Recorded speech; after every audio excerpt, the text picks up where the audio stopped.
Welcome to the new episode of Dakota Boys Talk Movies. Today we will be finishing our kind of a look back, our three-part, our trilogy of sorts, I guess you could say, of going back 30 years, going back 20 years, and now going back 10 years to look at the movies that came out in each of those years. We just thought it'd be something to do while there's nothing really happening in theaters, right, Dakota?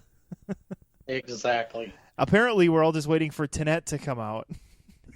And maybe that will be the only movie. Oh, man. But yes, here we are. Until then, we just have Capone to tide us over. Oh, man, I hope that's... what was the last big movie that was in theaters like right now, like Bloodshot? Oh. Yeah. Yeah, what a way for the movies to go.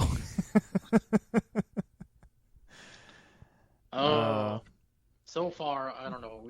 I think we could all just confidently say Sonic so far is still holding the title. Yeah, that's the safe one to say. Yeah. And we're all just waiting for Christopher Nolan to save us, which I'm sure he really enjoys that he's being looked to as a savior. I would imagine that's, he doesn't ever come across as too egomaniacal, but he's got to love that a little bit, that he's the one everybody's looking to save cinema, because he always wants to come across as the classic auteur. And so he already sees himself as a savior of cinema, so it's only fitting. I feel like you just opened up Pandora's box. He's just sitting in his suit with a little sinister grin on his face. Oh man, it is interesting though how they've stayed pretty tight. That it's coming out in July. I'm guessing that's more Warner Brothers' call than his call, right? Like, yeah. They're the money. So. I think though at that point, just because everything's been pushed back so far, I think they're just confident that it's gonna rake in the money. Yeah, as we all sit spaced out in the theaters or however it works.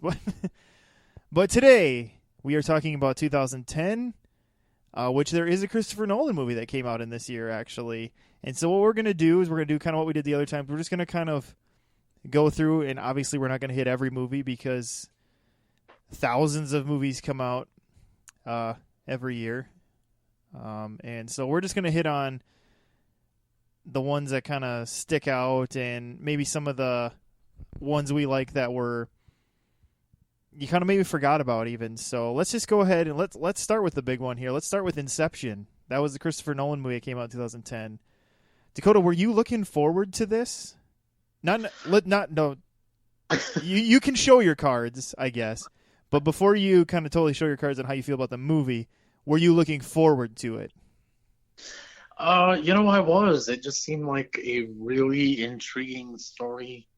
And of course, the movie before the two that he had done had just been fantastical. The Dark Knight and The Prestige.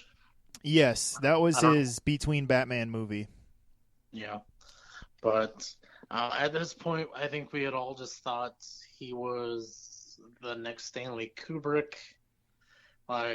Except, the modern, basically, Stanley Kubrick, who just made these great groundbreaking films. And, yeah, there was a lot of hype from this movie from what I remember. Yeah, there was a ton of hype.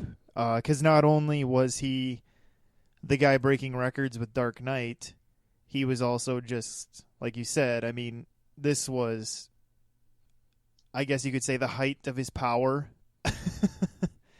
and maybe he's still at that height, because, I mean, like we were just talking about. But I think this is really when, I mean, people were looking forward to Dark Knight, but then it was really after Dark Knight came out that everybody was like, Christopher Nolan is the greatest director who's ever lived. And so I really feel like Inception was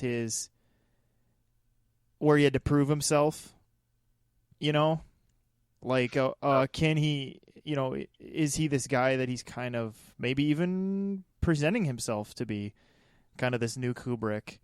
And I feel like even the way this was made, when you look at, I want the sets to be built, and he had all these crazy like twisty sets, and then just the plot in general was just kind of crazy. You're like, oh my gosh, he is kind of like this new Kubrick, so to speak. And was this an original idea from him? Correct? Like he didn't. This wasn't like inspired by anything, because like The Prestige was from a book. I think this one was just from his mind, right? He just started looking into dreams. Yeah, well, most of his movies, he does kind of claim, he can claim like, oh, this was like an original idea. Was this the one where his brother wrote the script for, though? Well, he typically does work with his brother, because I know on The Prestige they wrote that together. Yeah. There was one, I can't remember if it was this one in particular, but one movie kind of put his brother on the map, and he's been kind of riding that wave. I would say it was probably this one, because this one was a hit. The Prestige was a hit, but Inception was like a home run. Maybe even a grand slam, because I remember it making just quite a bit of money. Well, and the other thing too is it had a cast people were excited about.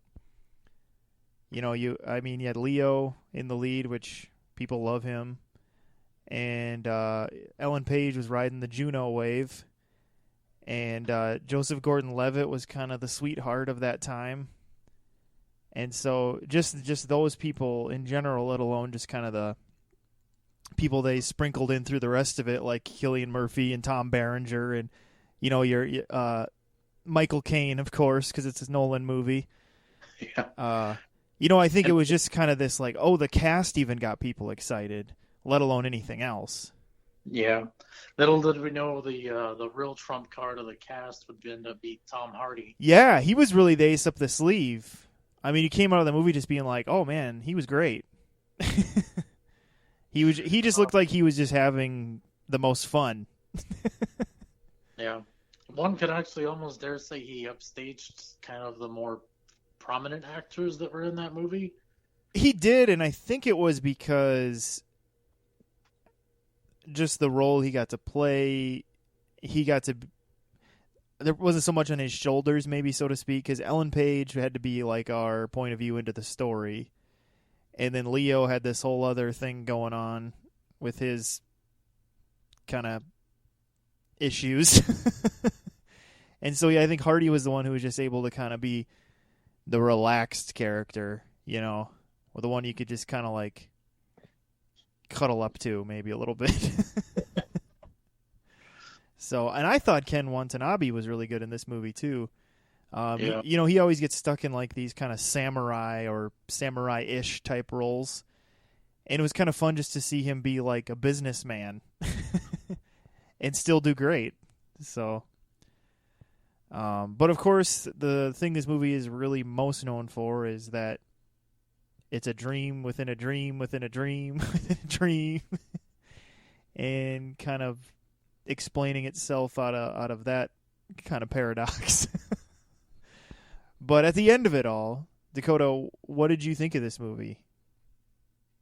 Oh, that it was just great. I mean, yeah. When was the last time you watched it? Oh, it's been a few years, but oh man, I think I had to have seen it over a dozen times at this point. Sure. Yeah, I mean, and no, I'm not one of those people who's like, oh, every scene is just so brilliant. It's just, there's some flaws in the movie. Right. Kind of, the Matrix, don't look too hard at it, or else things it's like, I don't know. But, the cinematography was great. The acting was top notch. Yeah. And that score was just absolutely phenomenal. Yes. This was the movie that gave us the bwah that we all kind of got tired of in trailers. But it's not this movie's fault. Everybody else just copied it. Yeah. Yeah, you're right, though. Even though this movie maybe has, like, your first time or two watching it, there's maybe a lot going on and things like this. In a weird way, it's one of his more watchable movies. Just because it is interesting to watch. I mean, Yeah, it's kind of like you're just watching MC Escher or something. It's just kind of fun to look at, let alone going along on the ride. yeah. And the interesting is, people are still kind of talking about how amazing this movie is.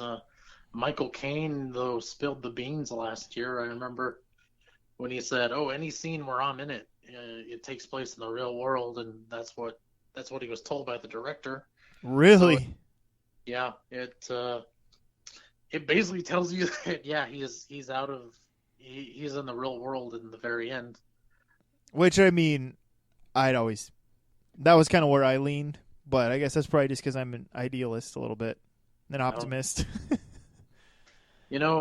I was one of those guys who's like, it doesn't matter because technically, because either way, he's happy. I mean, Yeah, and I think that was the thing Nolan was just willing to do, is that was kind of what he was saying too. He's like, well, either way he can be happy, so I'll just leave it for you to kind of to think on or whatever. So, but yeah, that's funny. I didn't realize Michael Caine had done that. yeah, and I don't think anyone cares because there's still people like, oh no, he's trapped. It's like, Yeah. well, he's trapped in a world of his own making, and it's kind of what he wants. If that's how you want to go. Well, it's So like anything though. When people, they're just like, until Christopher Nolan comes to my house, sits down in my living room, looks me straight in the eye, and tells me, I'm never gonna believe it. So I mean, you're always gonna have that a little bit too. you know, But but it just goes to show, like, the more passionate people are about something, I think it's kind of just goes to show how well made yeah, it was. right. Yeah. Well, let's go ahead and let's just go ahead and take a huge left turn, just a huge one, and go right into everyone's real favorite movie that came out this year, The Last Airbender. Oh, good God. Now, do you feel, Dakota, that this movie is as unwatchable as people make it out to be? I wouldn't call it unwatchable. It's just I think the people that have deemed it that were just huge fans of the anime, Correct. and it's kind of just a blah movie. It's like what is even going on here? That's at the end. That's kind of what I was left with. Yes, and that's and that's the real thing, is that it is even that it's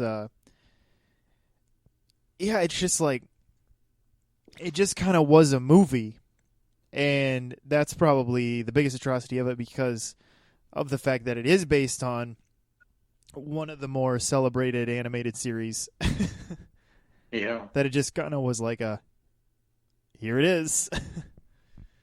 yeah. What cracks me up is some people are still claiming the reason this movie sucks so much is because the cast wasn't completely Asian, and it was kind of M. Night Shyamalan, of all people, was kind of accused of being a racist. But it's like, they've asked Asian people, like, oh, does it bother you that these characters weren't Asian? They're just like, no, I'm okay with it. Which is funny because he's Indian. Yeah, I guess anybody can be a racist, huh? yeah. There was no Shyamalan getting off the Mayflower people. Yeah. Uh, when uh, the Vikings or I'm sorry, when the Danes invaded England, there was no Shyamalan in the hustle, trying to either take some land or defend his land. right. And I mean, anyone's capable of being a racist, but I think at the end of the day, it's just that Shyamalan just hired who he wanted to hire. Yeah, and I think what the real problem of this is, he didn't respect the source material. Sure. Yeah. And Because that's the thing. It's like when you're basing something off something, it's okay to change things, but it's just like, what are you even doing here? Why did you even do this? Is really the question. yeah, He seemed to act like he cared about it, but it was almost like what some people's problem with J.J. Abrams' Star Trek is. It's like the Trekkies are kind of like, why did they get a guy who doesn't even understand or love Star Trek to direct and do these movies? And I don't know, say what you will about the Star Trek, that's a whole other can of worms. But yeah, it's kind of weird because Shyamalan kind of claims that he likes and understands this because his kids liked it. And I've always been curious to be like, I'd like to pull his kids aside and just be like, did you like your dad's movie? Yeah, well, it's kind of there is kind of a side to that, though. It's like a parent's appreciation for something their kids love. They could have a completely different viewpoint of it than their children do. It's true. And his kids might have really bad taste because apparently Lady in the Water was based off of a story he told his kids. So who knows what's going on. But let's move on. Oh, sorry. Yeah. Sorry. Oh, yeah. We're getting bogged down. We can't do that. Yeah, we'll just keep going here. Here's one that I think is just a great treat from this year. Red. Ah, yes. Which is an acronym. It's not the color, even though they use that color scheme. It stands for Retired Extremely Dangerous. And man, this movie's fun. This is probably the last time I really remember Bruce Willis really giving it. Like really trying. Because I feel like even in Red 2, he's a little sleepier. But I feel like in this first Red, he's still nice and awake. Yeah, man, this movie I haven't seen in a while, but this was a real. I had like no expectations from this. Yeah, same. I didn't And even realize it was a graphic novel until after I saw it. that's a hell of a thing for you to bring up because I had read the comic and I'm like, the comic is nothing. You could read that, I think, in maybe a half hour. Oh, funny. Is it mostly pictures? Is that the deal, or is it like a Frank Miller where it's a lot of pictures? Well, it helps that one, it's not an ensemble story. It's just a story about this guy. Oh, And okay. there's no big reveal, like why, they want him dead. It's just they want him dead. And from what I remember, at the end of the comic, he kills the guy, and then like this elevator doors open up, and you're supposed to assume, I think it says guards, or I haven't read it in, oh my gosh, 12 years maybe. But yeah, that's how it ends, and it's like a nothing story. You could turn that into like that little Punisher movie they made a few years ago called Dirty Laundry. Like, Oh, you, sure. you could make it shorter than that even. You'd still get the gist of what the comic was about. Sure. Now, this movie, this is one that I feel like people could have missed or maybe forgot about. And I would say, especially if you love action, but if you like just like fun movies and don't mind that the fun movie you're watching has action, this movie is great. The cast is incredible, actually, considering it's a movie that I feel like wasn't being a tentpole movie, But I guess when you think about it, no one in the cast was like probably super expensive at the time. I suppose Bruce Willis would have been the most expensive, because then the rest of the cast is filled in with Morgan Freeman, Carl Urban, but kind of early Carl Urban, John Malkovich. And what's that woman's name? Oh, Why do I always forget her name? She's from Weeds. Because she's great too. I feel terrible I'm forgetting her name. It's weird because I feel like I can see it. It's like a 3-part name, right? Oh, Mary Louise Parker. Thank you, Mary Louise Parker. She's great in this. She's just the right level of kooky to where that you would believe that she would just end up going on the lam with this ex-government black ops guy that she just met. Yeah, Brian Cox. He's great in this movie. So. It's the thing about this movie is it doesn't seem like anything got wasted. Like no actor was kind of just like, oh, he's just in it for a paycheck. It's like everyone kind of showed up and brought their A game. Yeah, and the action scenes in this were pretty great. There's that scene where Bruce Willis basically just pops out of a car and starts shooting at Carl. Yeah, I love the fight between him and Carl Urban. Just just using everything in an office in a government building to just try to keep each other from getting back up, and they're just beating each other mercilessly. The one real disappointment in this movie is I felt like Ernest Borgnine should have been given a gun and had something to do. I guess if you would want to argue the one way, it's maybe Ernest Borgnine, but at the same time, I just love that he's there. Yeah, and it's just great. It's just great because and that's kind of the beauty of this movie is that they even took time for that role, to get a Borgnine in there, and it just makes it fun. So, and then of course Helen Mirren as like a cold-blooded sniper. I think it's funny. She actually got in shape for this role. I heard that too. That she kind of, I think she wanted to make sure that she didn't come across as sluggish. That she was spry. And apparently, she went to the same gym a pregnant Jessica Alba was working at. Oh, funny. Man, talk about expectations, huh? Just like, oh, this pregnant lady over here is doing like 500 push-ups. I guess. Yeah. Get on the treadmill. Yeah, because Alba does stay in pretty tip-top shape. Oh man, but yeah, Red is that's a high recommend for me. I just rewatched it a few months ago. Still great. And actually, I was kind of being a little hard on the sequel. Red 2 is actually fine. Didn't live up to the expectations. Yeah, it was just tough because this one is just so lovable.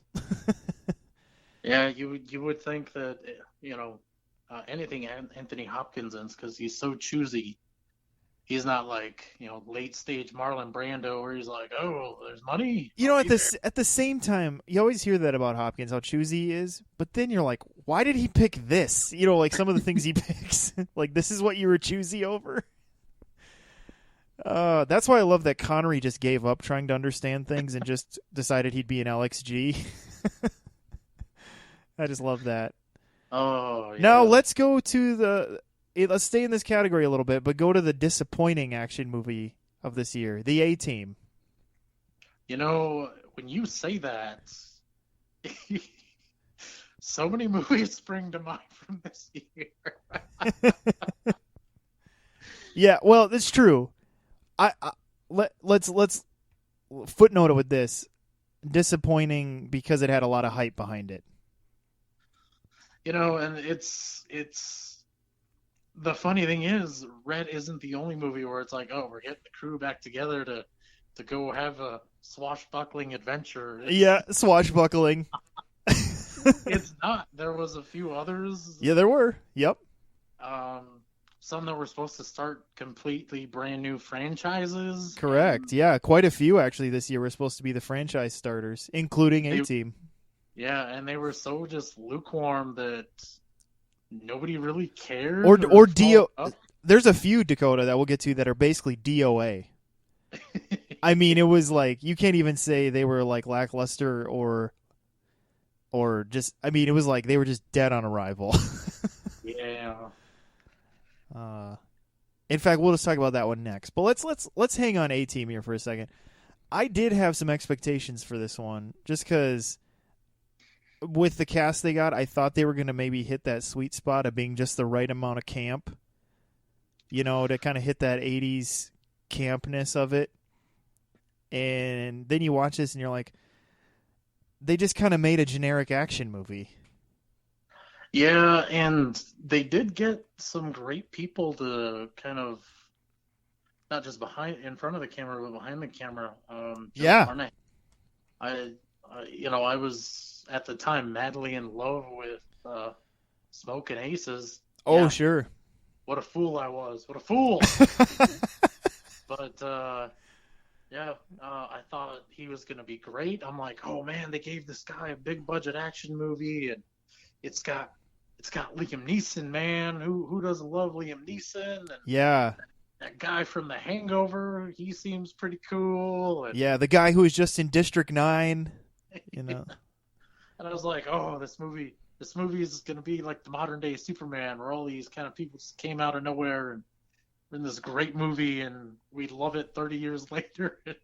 Here we are 10 years later, and I don't even remember half of what the movie was about. Yeah, I was the same way. In fact, I kind of forgot the movie existed until I looked at the 2010 movies. Yeah. uh, There's a it had that there's a helicopter thing. there's a very awkward scene in this movie that seems to exist only because Bradley Cooper can speak French.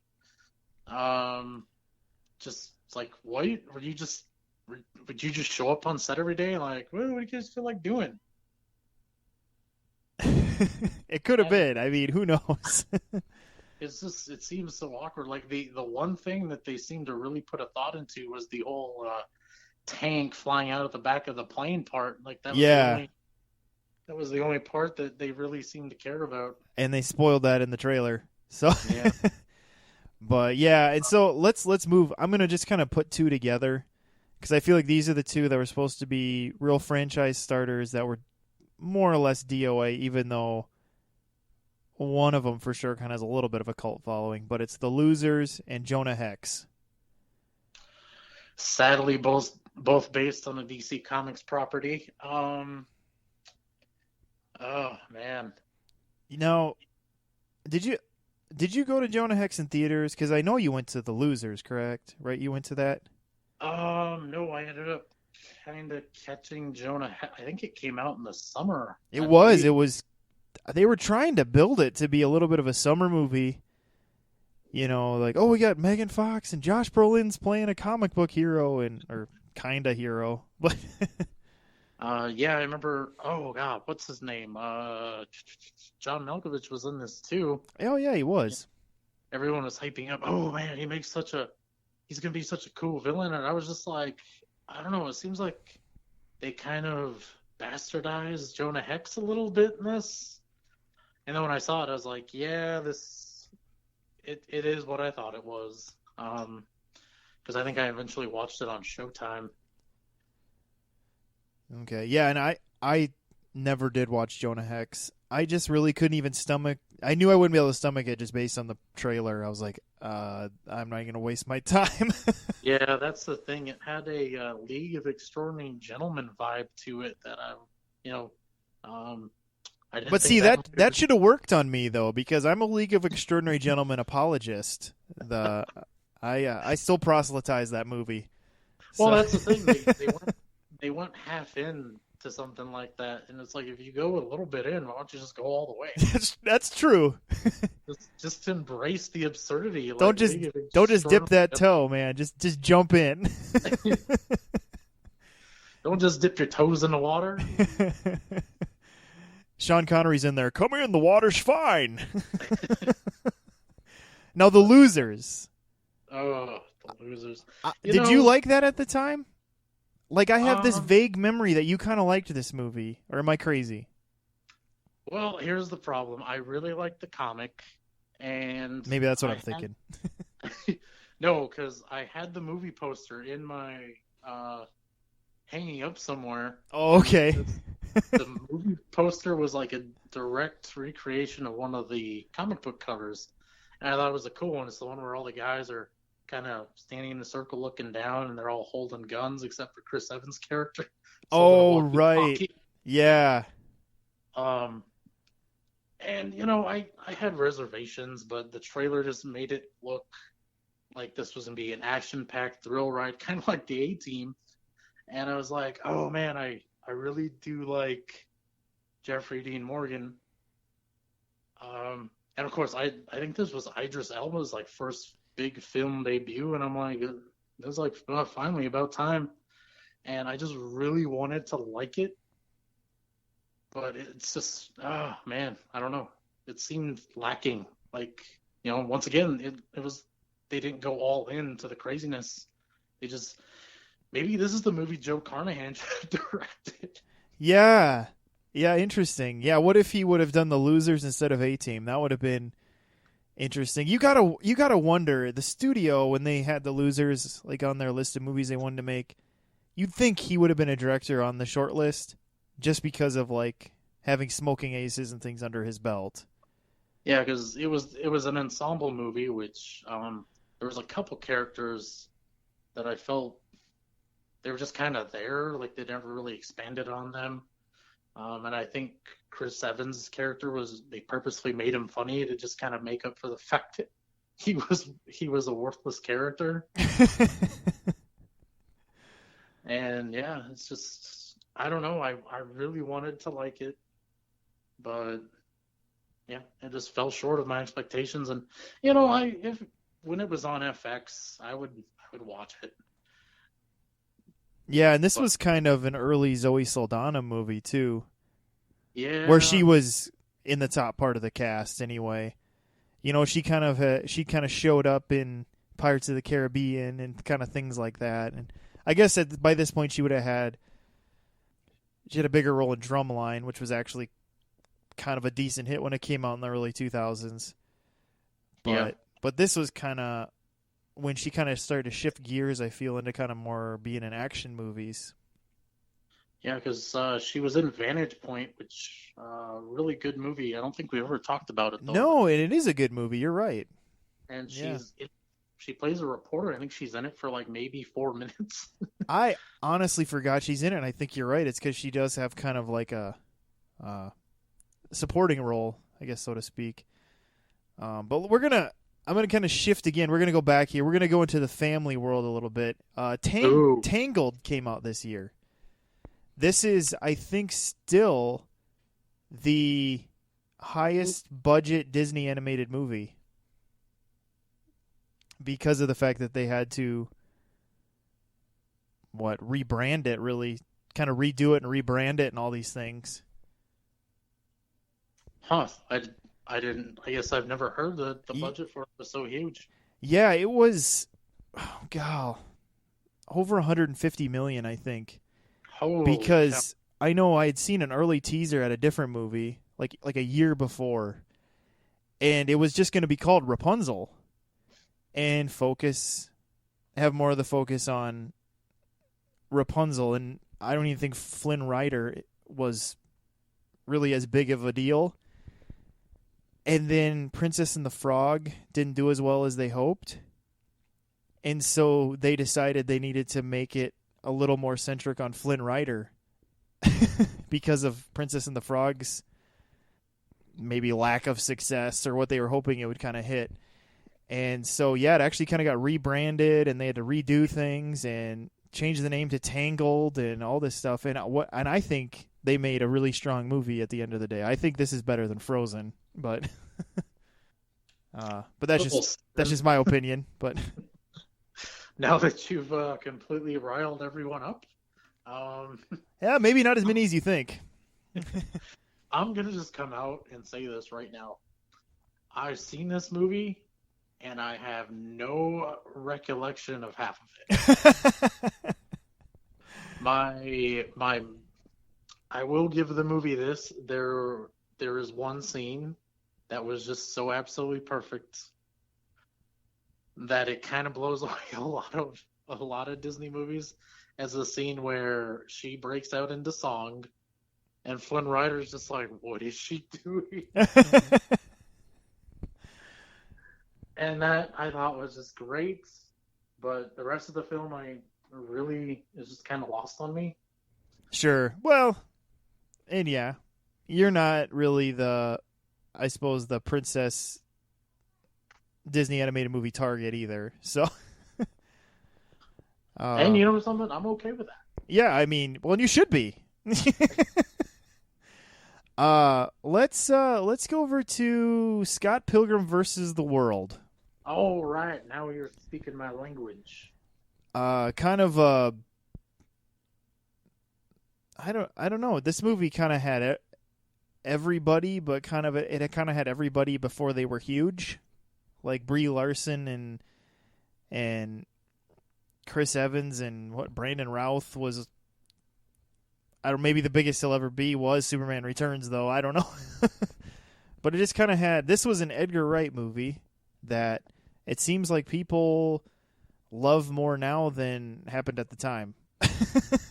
You know, that is so true because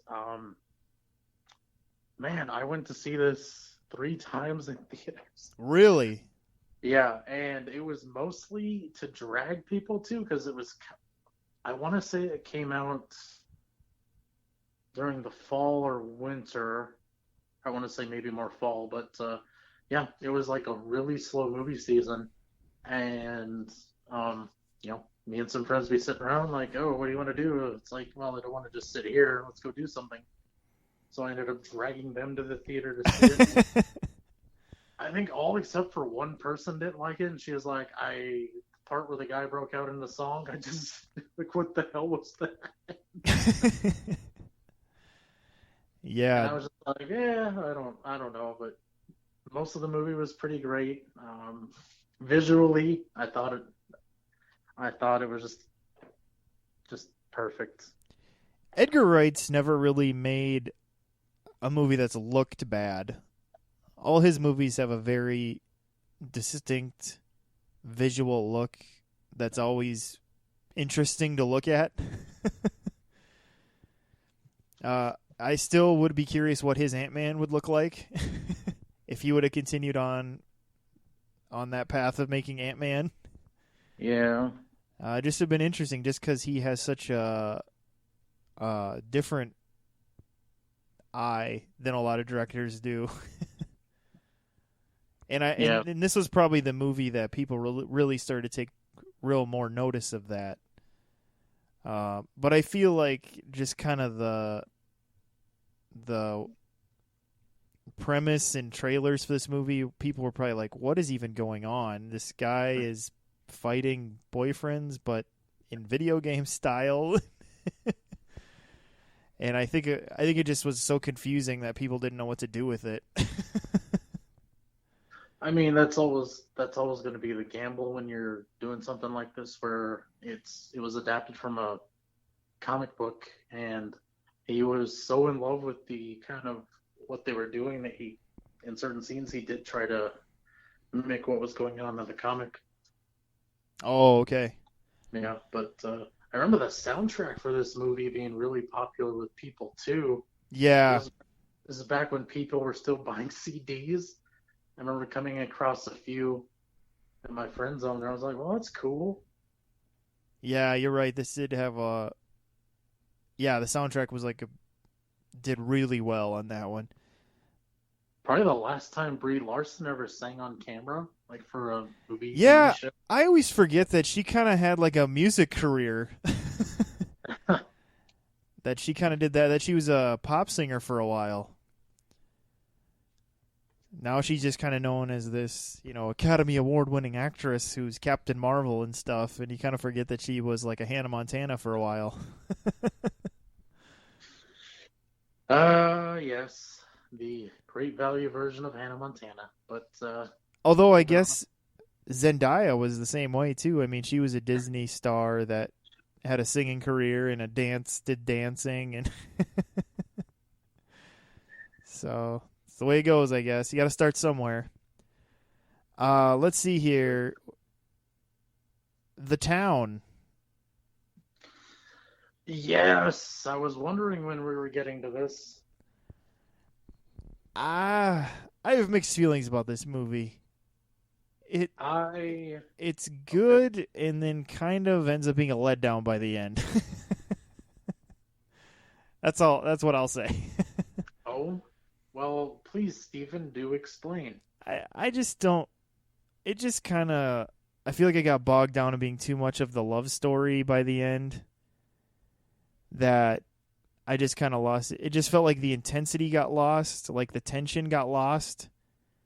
Because by the end, it just tried to be like a sweet love story. And I guess that was the way the movie was always going when you think about it. But it was just like, I don't know, it just kind of took this took the steam out of it for me, I guess, so to speak. Just kind of the way it all kind of culminated by the end. Yeah, but But personally, it's pretty loved. I mean, yeah, personally, this is kind of one of my more beloved movies because this is like the last movie I saw with a friend, and then I never saw her again. So it's kind of oh, And well, we spent like 2 hours talking about how much we love this movie, and I don't love it because of that. It's just, there was the action I love. It had some really dramatic parts that I thought were great. But yes, the John, I was never a John Hamm fan, but he was great playing the kind of jerk FBI agent. Yeah, he's really good at being a jerk. But that just you just reminded me of something. He was actually supposed to be the Batman in Batman v Superman, apparently. Oh, really? Yeah, they approached him, but he turned it down, and he kind of hinted that that's what happened, but no one else has really confirmed it. Huh. So kind of take that with a grain of salt, I guess. A lot of people used to always kind of throw his name in as that he should be Captain America, back when they were casting Captain America for the MCU. Yeah. There was a lot of like, "Oh, John Hamm, John Hamm." And I I was think always like, I don't know, it feels a little on the nose and he already looks too old. yeah, I think he would have been perfect as an older Bruce Wayne, though. Probably Yeah, he would have been good at that. more so than Ben Affleck, because Ben Affleck still looks like he's about mid-30s, Uh, even though they try to give him those like gray on the side in the yeah, movie. I mean, I do feel like Batman v Superman is probably one of the few movies with Ben Affleck where I actually feel like he is actually maybe in his 40s. Like I feel like it worked enough for me, but you're right. It would have been, like a John Hamm would have been probably a little more. It would have been interesting to see him in that role. Yeah, because his character does say in it, is like, "Oh, I'm older than my father." It's like, you do not look older than Jeffrey Dean Morgan. I'm sorry. Yeah, I remember that line too and being like, well, I kinda. A little bit. Like I guess Jeffrey Dean Morgan, like, he just looks eternally 50, so. Oh yeah, even when he was on Grey's Anatomy, I'm like, why does she have feelings for this old man? He could be your father.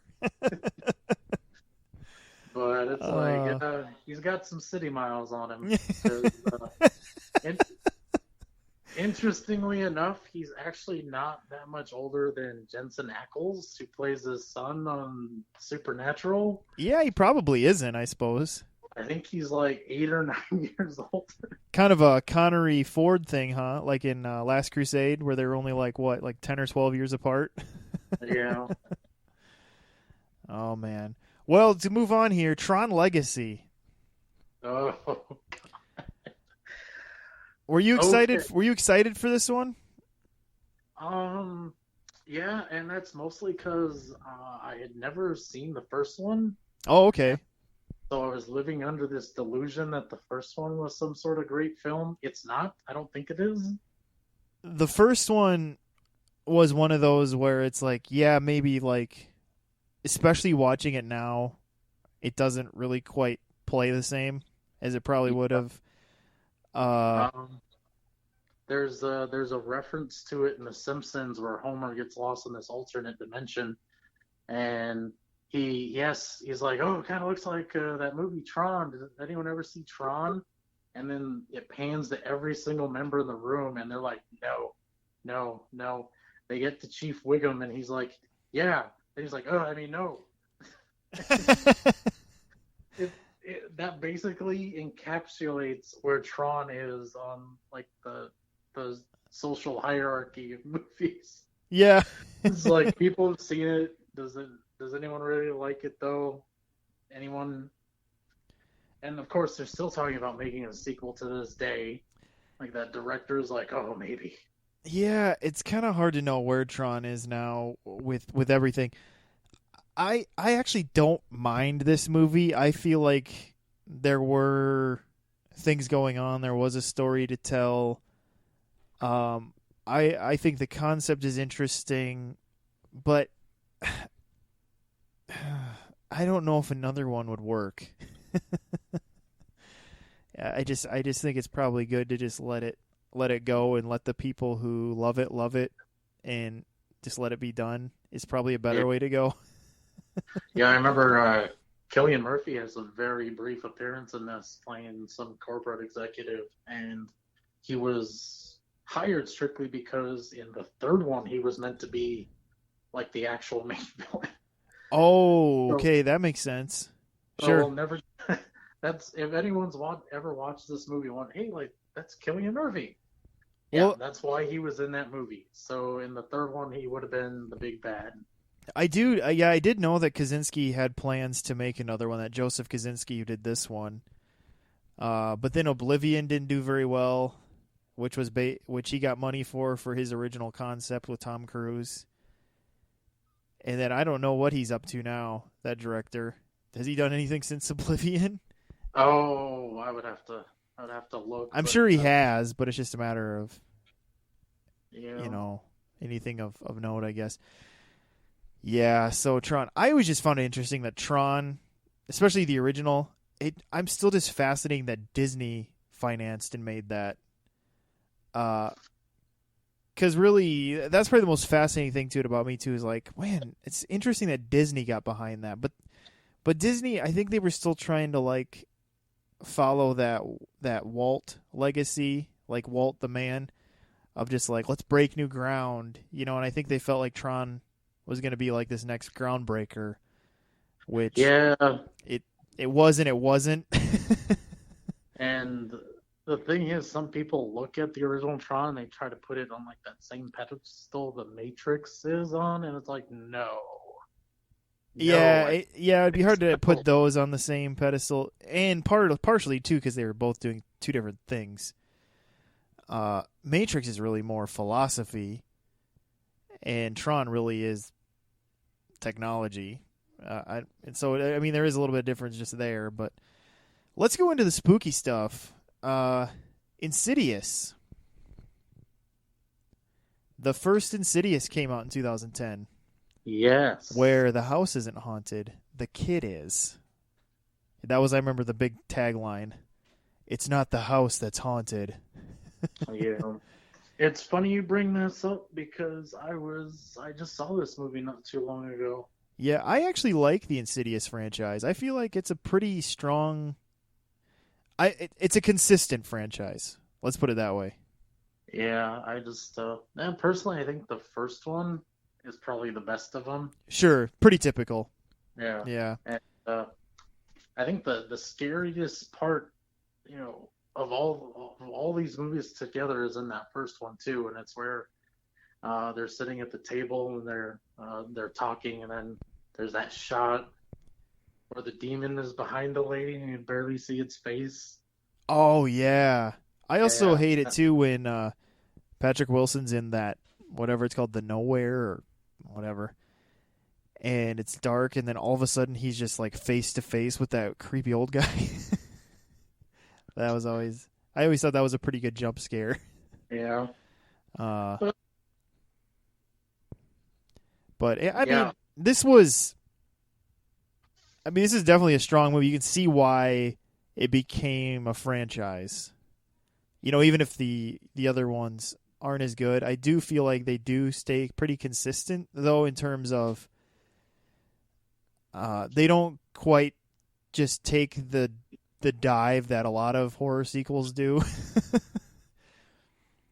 uh, which I don't know. Wasn't James Wan involved in this one? I thought he was the one that directed it. Did he direct it? Okay, Yeah, because I was because he did The Conjuring too, and I always feel like, or I feel like his involvement in these is maybe why the sequels stayed as strong as they did.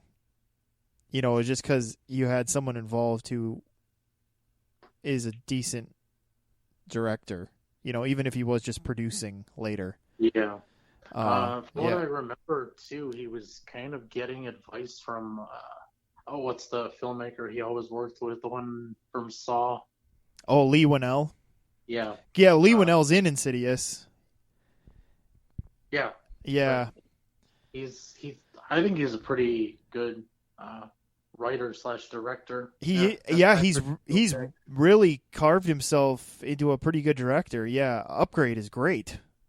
Oh yeah. Well, he just did Invisible Man too, Yeah, and then and he did Invisible Man now. So yeah, it's interesting because initially he was just kind of a writer producer, and I feel like it's this perfect time for him too because he really, James Wan has kind of gone into more high budget, whereas Lee Winnell is this director who fits perfectly into the Blumhouse model.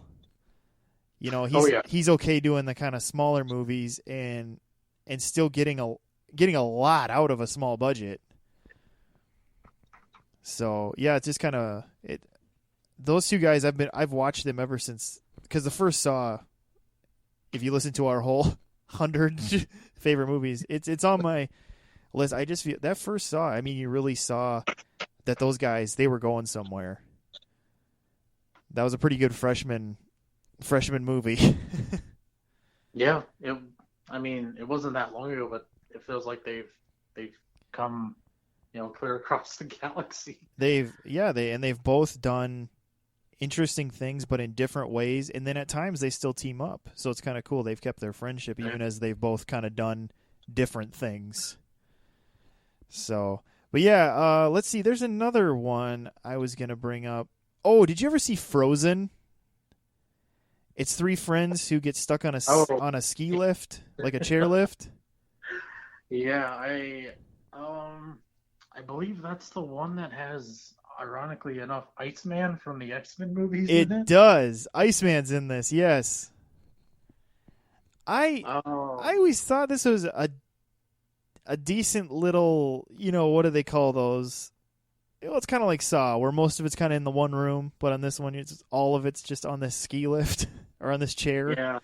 I actually saw this. I can't remember what channel or whatever it was, um, at the time, but it would have been a year after it came out, and I was kind of just up late and was like, "Oh, this movie called Frozen is on," and I remember watching it, and oh, it's it gets pretty harrowing as the movie Yeah, goes on, but yeah, I was pretty surprised at how well it was made.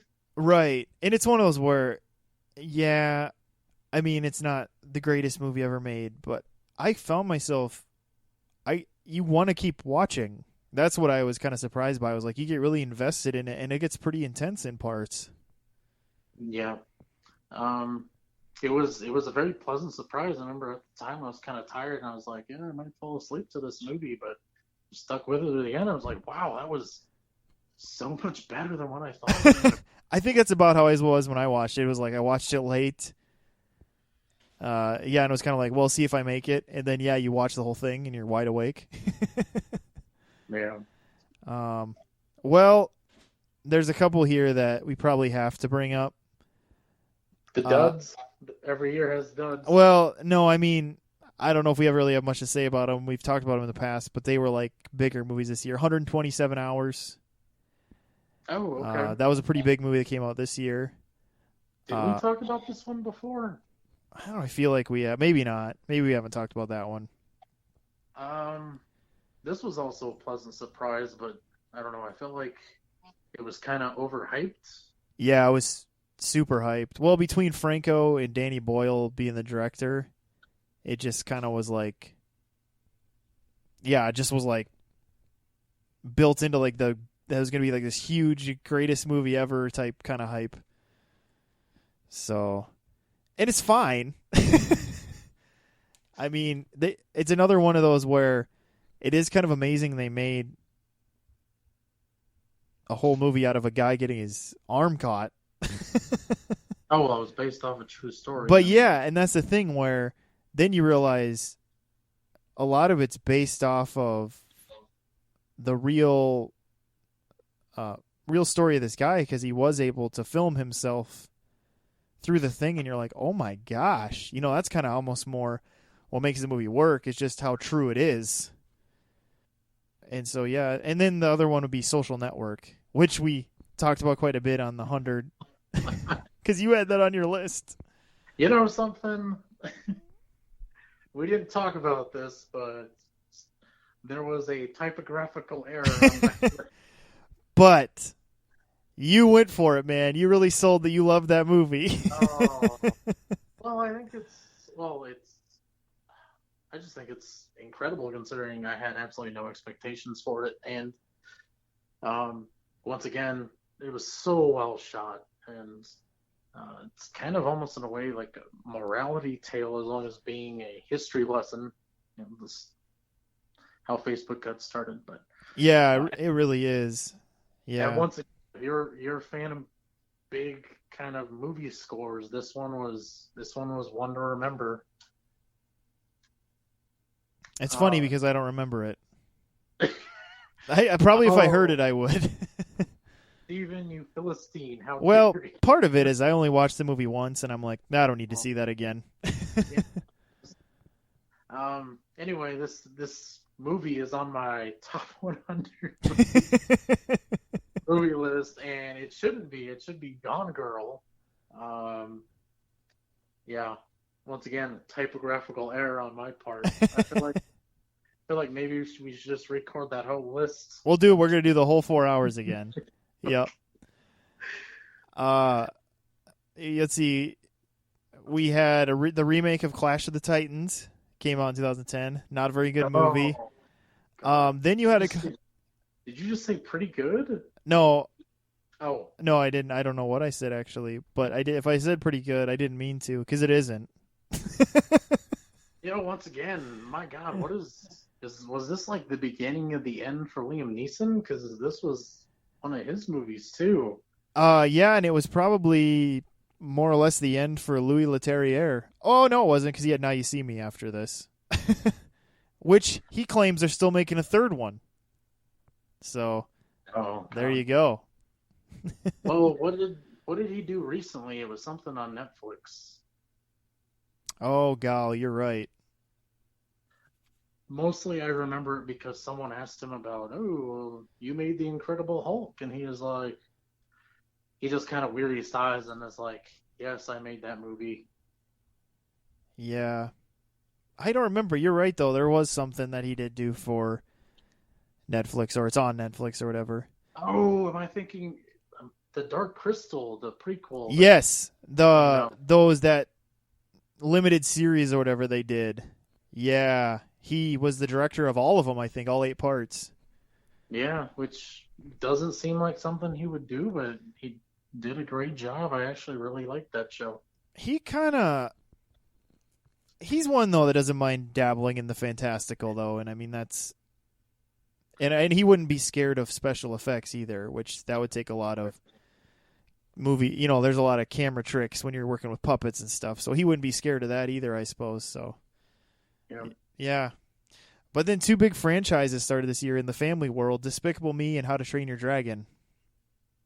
Both, Ah, yes. and those both went on to make just all of the money in the world. Um, you know, I actually thought these two movies were just okay. I wasn't completely swept away by them. I'm probably one of the few who didn't find the Minions just absolutely adorable. Sure. And I watched them long after they came out in theaters. I think I saw How to Train Your Dragon like maybe 3 years after Uh this, huh. and Despicable Me, I think it was 2 years later. But Yeah, I guess for me, uh, I was all right with the Minions. It was when they got their own movie that I was like, this is too much. It's like this is just too much. And then now that I know that there's another Minions movie coming, I was like, no more Minions. They were fine as like this funny side character, but no, they don't need to be the lead. How yeah, to Train Your Dragon. I think all of those are great, and I feel like each one gets better. But they also, in the second one and the third one, they got everyone's favorite cinematographer, Deakins, to be the. They couldn't. I don't know. They didn't really call him a director of photography because it was animated, but he was kind of like a consultant, I guess. And so when you really watch the second and third ones, you just see how much more captivating and wonderfully beautiful all the animation is, having a probably the best in the business as your cinematographer, basically. Well, that's a matter of opinion, Stephen. Well, I know you think Okay. Wally. I know you think Wally Pfister's the best, but No, I was kidding. uh, Um, yeah, I don't know. I wasn't really there in the theaters to see them, so yeah. I showed up to the show pretty late. Well, and I mean, we all know you're cold-hearted, and you just can't handle the Oh, fact. Just kidding. But again, yeah, it's just like anything. It's like family movies are tricky. Uh, well, any movie's tricky. Just not everyone's gonna love it. Yeah, I mean, a good example would be another movie that came out this year, Iron Man 2. oh yes, another Probably movie. one of the more lackluster MCU movies. Oh man, I remember we were all so excited for this. Well, it's because it Uh, was the very next movie after Iron yeah, Man. like the fever pitch for this was like almost a Dark Knight level, Yeah, where it was just oh my gosh, everywhere you went, you people who's I remember every theater people were just so ecstatic when the trailer for it, and the trailer was everywhere, and oh man, it's weird. Like the hype was too great, I think. yeah. Well, it was like the movie didn't. I don't know. They just didn't have. There were things going on in this movie, but I feel like they just put it all together wrong. Like how to make it work. It was like there wasn't enough going on, but there was also too much going on. I I don't know. It was just kind of a weird movie when you think about it. Yeah, it is kind of a waste because they got Sam Rockwell to be in this, and Yeah, it I was mean, a real waste of Rockwell as a villain. yeah, there's when he has to be just a despicable person. Oh man, he really goes into it. Yeah, the Green But Mile. yeah, He's pretty but despicable.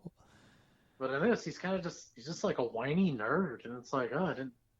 Guess that's a facet I guess I never thought he could pull off, but he does it. Yeah, yeah. Uh, but Dakota, I was saving this one. I Oh, was saving this one just because you you told me you're like Steven, you have to watch this movie, oh, and I was like, okay, and I did, and I thanked you in person because this movie is great. I am talking about Predators. oh yeah. Oh my gosh. The fact that it took me 9 years to watch this movie, it's bananas, Yes, but yes. in the most wonderful way. And it's almost like Tombstone, where you look at the cast and you're like, this isn't gonna work. This cast is terrible and weird, but it somehow works. Uh, Adrian Brody and Topher Grace, like what is happening here? Well, it's like you got Walton Goggins, who I think at this Yeah, time, and then Wally Goggs is in it. and then Danny Trejo, and I think Alice Braga was in this. And I think the only thing of note she had done before this was I Am Legend. Yeah, I Am Legend would have been, yeah, probably easily the most visible thing she was in. And I feel bad because the Russian actor, I can never remember his name, but it's like, man, this dude has like some presence to him. Yeah, and who played the Predator in this movie? Oh God.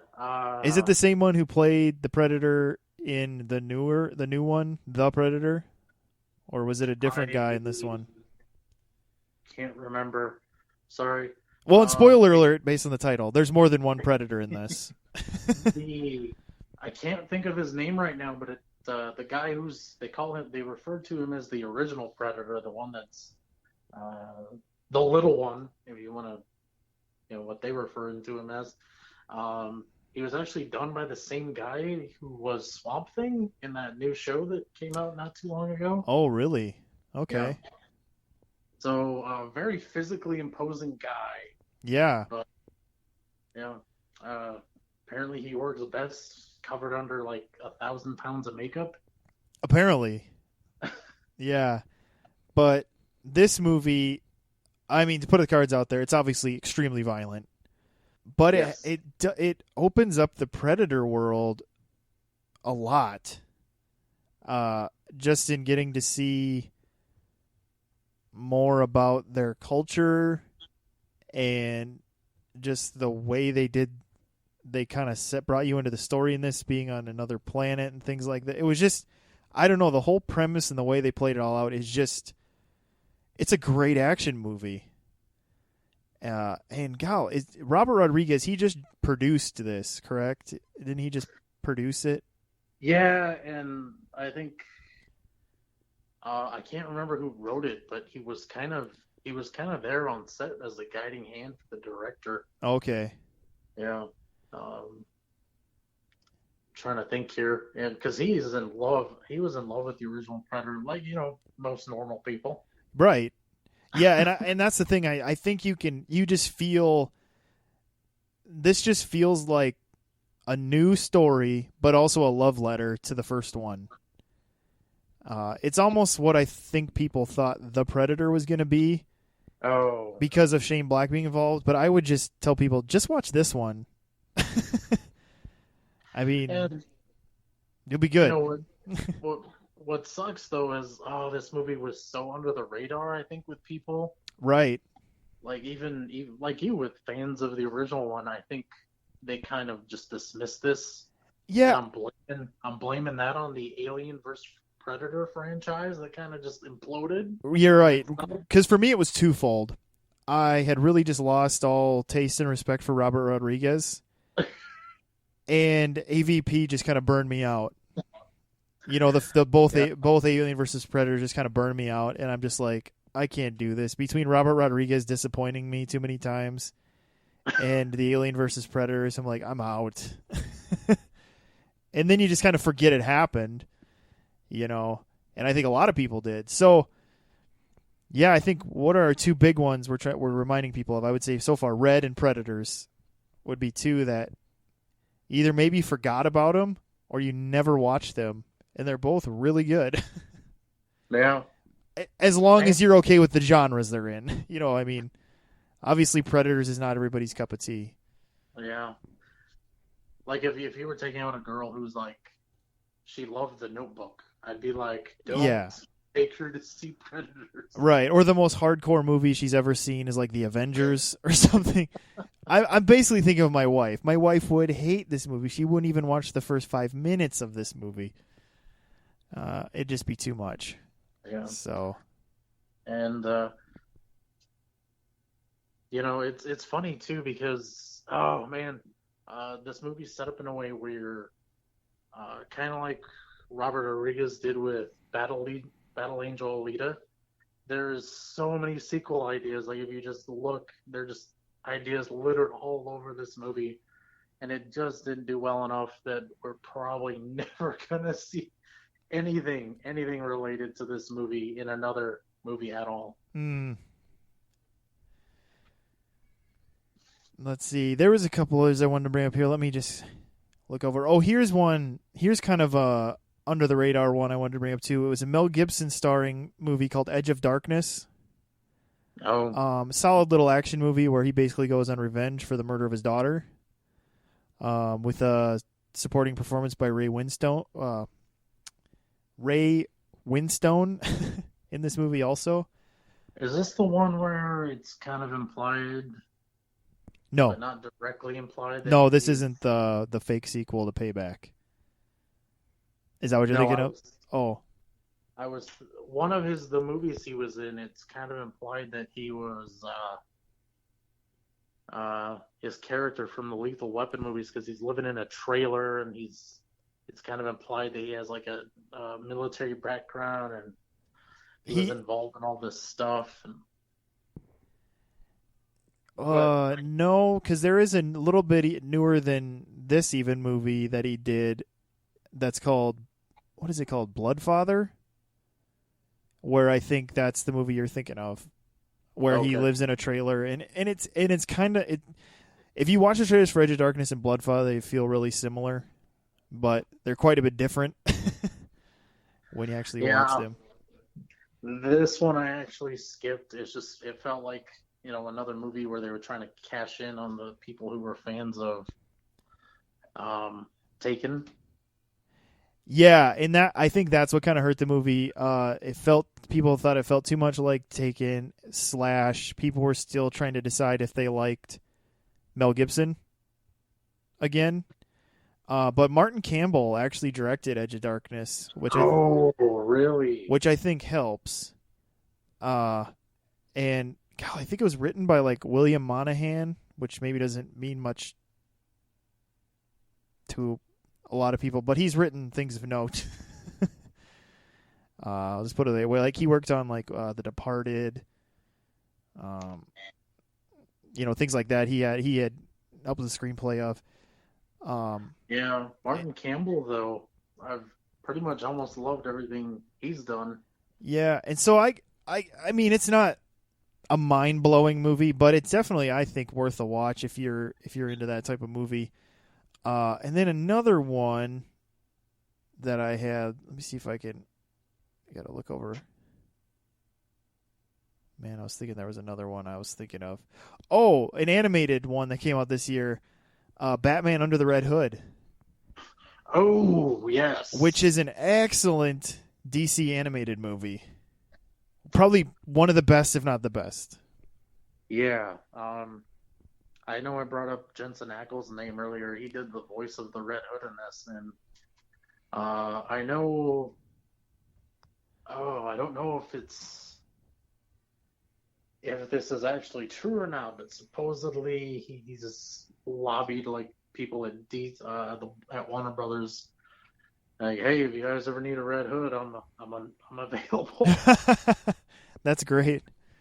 Yeah, But yeah, I mean, this is one where if if even if you're not a big animated movie fan, this isn't much of an investment. It's like 70 minutes or something, maybe 75 or something. And it's a really really good story. Taking place in the Batman world. And it's kind of worth seeking out. It's probably a cheap rental now at this point, I would assume even. yeah. Um, Um, all those movies used to pretty much be on Netflix, but I don't know if that's still the case anymore because yeah, probably not anymore with the whole DC Universe thing. You're right though. yeah, I think that's how I originally saw it was on Netflix. Now that you say that. yeah. Bruce Greenwood did a really good job. He's the voice of Batman in this. Um, he did a really, really good job. Yeah. Well, and to name drop again because that's what we're good at here at the Dakota Boys. I think Andrea Romano did the voice directing for this, which she does for a lot of the WB animation, even going back to like Animaniacs and the original Batman the Animated Series. And I feel like she always does a really good job of getting great performances out of the actors they get for these. The DC animated movies, most of them are at least good, if not great. And but this is probably my favorite, and I feel like in a lot of ways it's probably the easiest one to just kind of check out, even if you're not into the other ones. Yeah. I actually was not a fan of this story in comic book form, Really? but yeah. Well, in the comics, it's just there's so much going on. Like a whole lot of like they try to, kind of like Captain America, the Winter Soldier. It's like there's just like too much other comic book stuff going on to Sure. really to really have this story stand alone. But the movie strips away all that, and they just kind of it's a very simple story of this new vigilantes in town called the Red Hood, and he's killing mobsters, and we got to stop him. Hmm. Funny enough, Black Mask, the villain that was just in the featured in the Birds of Prey movie, was he's kind of hinted at as being one of the big bads in this, and you find out he was just another patsy. Yeah, yeah. If there's anything Gotham City has a plethora of, it's patsies.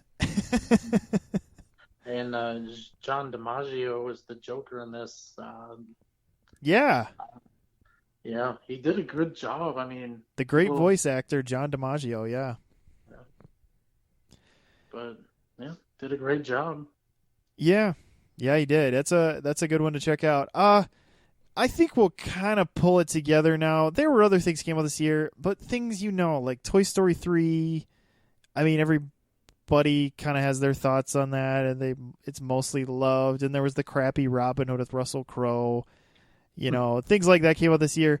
But I feel like we did a pretty good job just touching on kind of things kind of all over the place and maybe reaching in, finding some that were forgotten about or even talking about ones that maybe it's good they're forgotten, and maybe we should apologize for bringing them back up. But, I haven't thought of that Russell Crowe Batman movie since I saw it. oh, you mean Robin Hood? Yeah. Oh, Oh my gosh, I said Batman. My gosh. it's just it's bad and it's sad, and it's such a waste of not even just Russell Crowe and Kate Blanchett, but of Oscar Isaac. It's like Well, you give him such a meaty role, and then he just has nothing to do in the movie. you know, well, it's tough too because it's like where this was a Ridley Scott movie. It's like where did he go wrong? It, I, is that an example of what's that word? Hubris? Like, Yeah, it's like Russell. Okay, if because someone was to because it's tell kind me, of isn't it kind of the same thing that happened with what was that, Gods and Kings or whatever, that Moses oh, movie he made, where it was just like yeah, he was just trying so hard that it just, or I don't know. He's trying so hard to make some sort of epic that he forgot about character, because it feels like with those movies you don't care about anybody. I love nearly all Robin Hood stories in one way or another for some reason. It's like I didn't care about anybody in this one. Not one. yeah, it's they got Danny Houston to be Richard the Lionheart, and Oh my gosh, I forgot about that. Yeah. I remember like I really like him as an actor, but in this movie, it's like it felt everything just seemed like a waste. Yeah, that's what I'm saying. They just wasted so much talent. Max von Sydow, I think, was the father, if I believe right. Yes. Yes. Oh, this movie never went anywhere. It was supposed to be Robin Hood Begins, and it's just Yeah. Sherwood Origins, Robin Hood. Yeah, and it was one of those where I think it just made its money back. Like, it wasn't even necessarily like a flop, but because it cost like $135 million to make this, no man. and it made like a little over $300 million at the box office. But once you figure in advertising, which it did get advertised, and it probably everybody maybe took home a few extra bucks for coffee or something, but it probably didn't make. And obviously, nobody cared, audience or critic wise either. So it just kind of stopped with this. So, but yeah, let's go ahead and kind of bring this to a close. I feel like we got to touch on a lot of movies. We saw the highs of Inception, and we brought up some kind of cool forgotten ones like Red, or even Batman Under the Red Hood. And This was actually a good year for movies. There's a lot going on. Yeah. yeah, Because, I mean, there's a ton we didn't talk about, obviously. But this is one of those things where it was just kind of fun to go back and just kind of do a nice little scoop here into some of the movies. So, yeah. So we'll kind of close it off here. We've hit we don't want to go too long here. I think we're getting already well over an hour. So, but we appreciate you listening because we love talking about movies, especially. And it was a lot of fun to just kind of go back and do this. And we hope you did, and that you, if you haven't, that you subscribe to us in all the different places we're in, which is YouTube, iTunes, any other podcast thing. We try to make it accessible to any way you could possibly listen. And then Dakota and I have probably way too much fun just posting dumb movie related things on our Facebook page. So you should definitely like us there, because that's where you'll find updates on the show, and then just whatever random movie trivia or movie humor Dakota and I find to share on there. So definitely take advantage of those things. And thank you for listening to this episode on 2010. This is Steven. This is Dakota. We'll catch you next time.